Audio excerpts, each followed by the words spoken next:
एमिति प्रत्येक दिन राशिफल देखिबा पई आमर एही चैनल टी सब्सक्राइब कर दियंतु, जहा फल कि आपण जानि परिबे कि आपणकर ग्रह नक्षत्र चलन विषय रे। नमस्कार दर्शक बंधु, आज आमे जानिबा कर्कट राशि व्यक्तिविशेष मानकर जीवन रे अगस्ट मासरे किभली बड़ परिवर्तन हेबाकु जाउअछि एवं किपरि आपणकु अत्यंत खुशी खबर मिलिबाकु जाउअछि। देखंतु, आपणकर पूर्वरु बहुत असुविधार सम्मुखीन होउतिले, आपणकर विवाह कार्य बहुत बाधाविघ्न घटुला एवं आपणकर आय जदि 2 होतला व्यय 15 होतला, किंतु एबे ताहा हेबो नाही।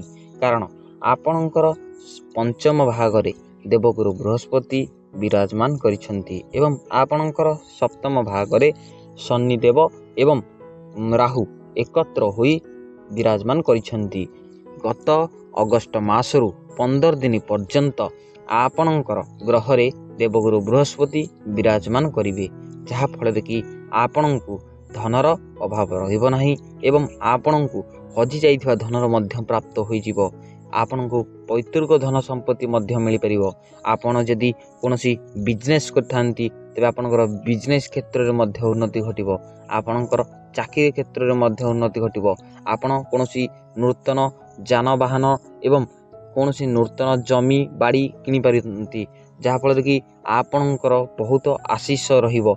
एही 12टा मास मध्यरु अगस्ट मास मध्यरे देवगुरु बृहस्पतिंकर आपणक उपरे अत्यंत खुशी खबर एवं अत्यंत आशीर्वाद रहिबो, जहा फल कि आपण निजको भाग्यमान करिवे एवं आपण निजको निज उच्च स्तर रे गठन करि परिबे। देखिबे एही 15 दिन भितरे, एही अगस्ट मास 15 दिन भितरे आपण जदि कर्कट राशि व्यक्ति विशेष होइथांती तेबे आपणक जीवन रे किभली परिवर्तन घटिबो। जदि परिवर्तन न घटिबो तेबे मो चैनल को अनसब्सक्राइब कर देबे। देखिबे आपणक जीवन रे किभली परिवर्तन घटिबो एवं एही परिवर्तन रे आपण अत्यंत भाग्यमान हेबे, जहा फल कि आपणकर हजि जाइथिबा धनर मध्य प्राप्त होई जिवो। आपण गुप्त धनर मार्ग पाई पारंती।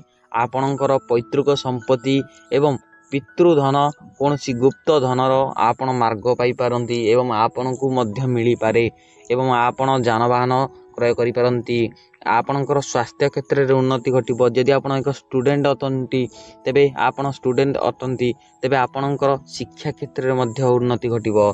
जदि आपण कर्कट राशि व्यक्ति विशेष होइथांती एवं ईश्वर को सच्चा हृदय विश्वास करथांती एवं एही वीडियो को शेष पर्यंत देखिथांती तेबे आम चैनल टी को लाइक एंड सब्सक्राइब करिया भूलिबे नहीं एवं कमेंट रे जय शनिदेव जय माँ लक्ष्मी निश्चय लिखिबे।